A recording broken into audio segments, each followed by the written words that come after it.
Mungu ailaze roho yake mahali pema peponi. Sikupata taarifa yote kuhusu kuumwa kwake, lakini nilijua alikuwa anasumbuliwa na mambo ya tumbo nini. Kifupi tumepoteza mtu muhimu sana manake. Na sisi ambao tuna ndoto na moyo ule, Mungu atujalie tutimize zile ndoto zetu. Sisi kama baraza tumeshtushwa na tumepokea msiba huu, sababu hatuna budi kusema inna lillahi wa inna ilaihi rajiun. Sisi tutaendelea kumwombea dua kwa pamoja. Yeye ametangulia na sisi tunafuata.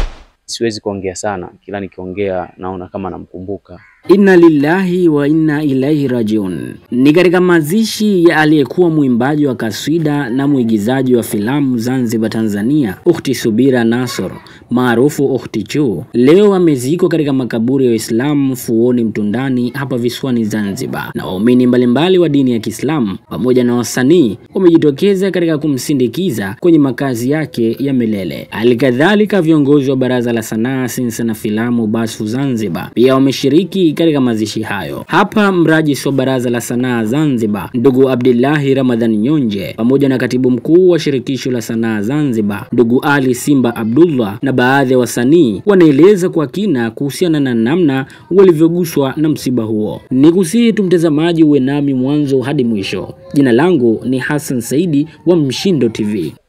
Msanii huyu tulikuwa tuko naye kwa kipindi cha muda katika kupitia tasnia yake ya sanaa ambayo anaifanya, masuala ya uigizaji, lakini pia masuala ya uimbaji wa kasida. Sisi kama baraza tumeshtushwa na tumepokea msiba huu, kwa sababu hatuna budi kusema inna lillahi wa inna ilaihi rajiun. Hakika ya mwenzetu yeye ametangulia, lakini na sisi tuko nyuma yake tunafuata. Kwa hiyo kufariki kwake tumeshtushwa na tumepokea msiba huu kwa mikono miwili. Na mimi kama nafasi yangu kama mrajis namfahamu dada yetu Tichu huyu kwa nafasi yake. Muda mwingi alikuwa anakuja ofisini kwa ajili ya mashauriano, mashirikiano.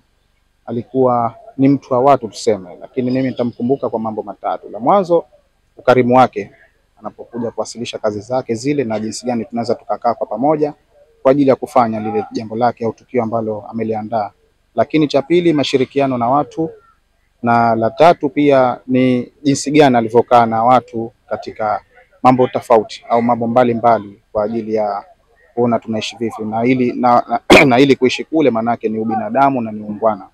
Kwa hiyo tumepokea msiba huu kwa mikono miwili, na sisi Mwenyezi Mungu atujalie tupate vifo vyema vyenye staha, lakini pia vitakavyoondosha hizi adhabu za kabri, na Mwenyezi Mungu basi amjalie kila la kheri katika safari yake hii ya mwisho. Lakini kama sisi waumini wa Islam tunasema hii sio safari ya mwisho, bali amekwenda kupumzika, na Mwenyezi Mungu amlaze mahali pema peponi, na sisi Mwenyezi Mungu atujalie kila la kheri kwenye hilo. Niseme namshukuru Mwenyezi Mungu kwa kutujalia kutuamsha salama leo, kuhakikisha kwamba tunaanza kumpokea dada yetu huyu marehemu kuanzia bandarini mpaka kuja kwao na kuja kumlaza katika mahali ambapo anastahiki. Kwa hiyo niseme kwanza tunamshukuru Mwenyezi Mungu.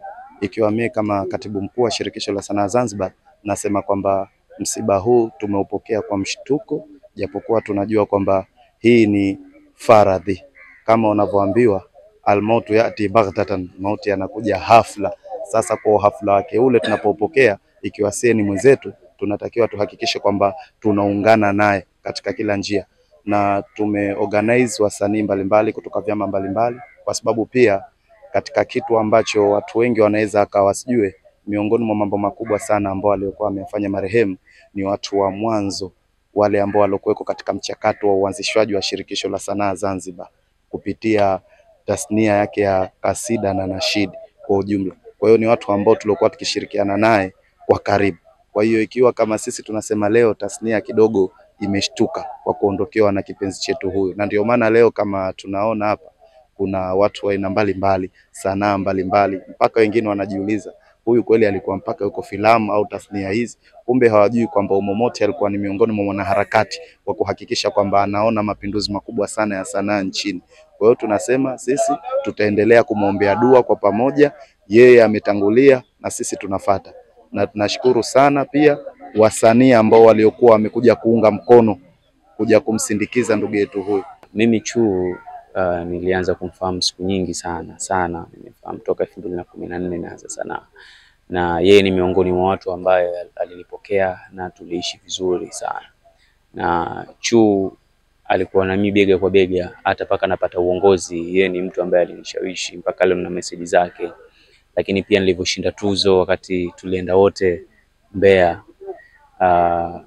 sikupata taarifa yote kuhusu kuumwa kwake, lakini nilijua alikuwa anasumbuliwa na mambo ya tumbo nini. Kwa hiyo juzi ndugu yetu mmoja alitumwa message na ndugu yake anaitwa Rama kama Chu hatunaye tena,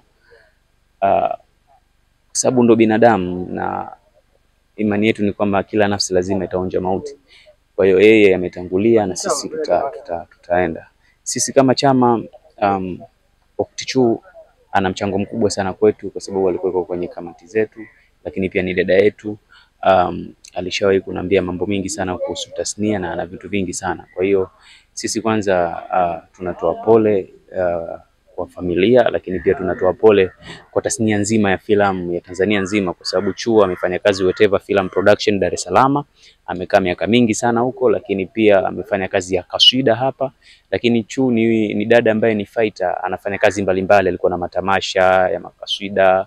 Na pia Chu kwa upande mwingine maisha yake alikuwa ni mtu anapenda sana dini. Ndio maana Chu huwezi kumkuta kichwa wazi wala huwezi kumkuta katika sehemu ya maulidini na vitu kama hivyo. So sisi kama chama tumepokea msiba huu kwa masikitiko makubwa sana, lakini yote na yote sisi tunasema kwamba inna lillahi wa inna ilaihi rajiun. Ni kuomba dua, lakini sisi sote ni wa Mola na kwake tutarejea.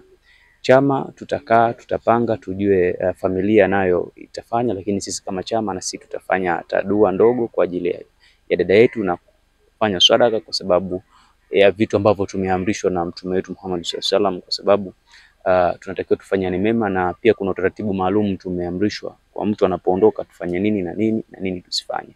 So siwezi kuongea sana, kila nikiongea naona kama namkumbuka marehemu Chu. Kwa kweli nimefanya kazi naye kwenye production yangu, kwenye kazi zangu nyingi za matangazo.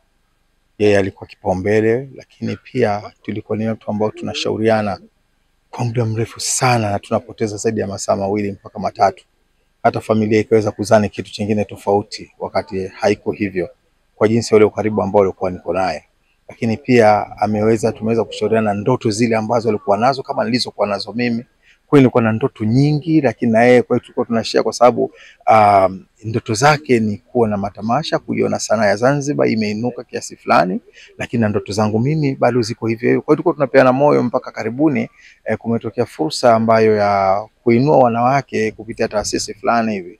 Kwa nilimfikiria yeye kwanza, lakini hatimaye ndani ya kabla kufikia kupiga simu yake naambiwa taarifa ya msiba. Kwa kweli imeniuma kiasi fulani, na nikasema nishiriki kuja kumshindikiza mwenzangu, lakini nasema kwamba jembe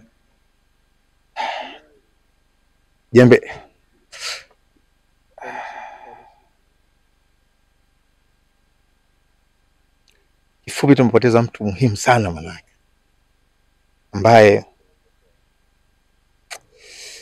asante sana.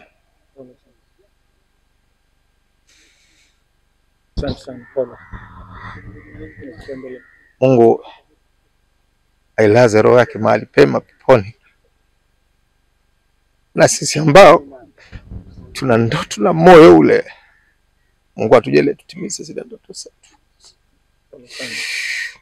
Usisahau kusubscribe, kulike, kucomment na kushare Mshindo TV.